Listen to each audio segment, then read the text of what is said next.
Hey guys, in this video, we're going to take a look at how you can enable or disable media volume limit on the Samsung Galaxy S22 series. Now first, let's go back to the home screen by tapping on the home button at the bottom of the screen.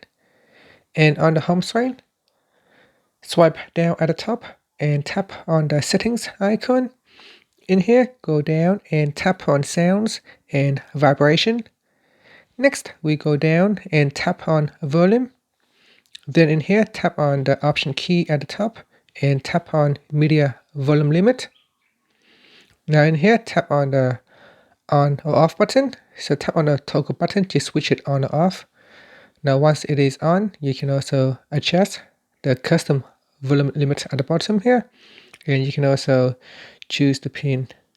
So you can see here, it cannot go any lower, but you can actually increase the limit over here. So you can increase the volume limit, but you cannot go down below halfway. And in here, you can also change set volume limit pin. So you can set the pin as well. And that's it. Finally, you can tap on the home button to go back to the home screen. Thank you for watching this video. Please subscribe to my channel for more videos.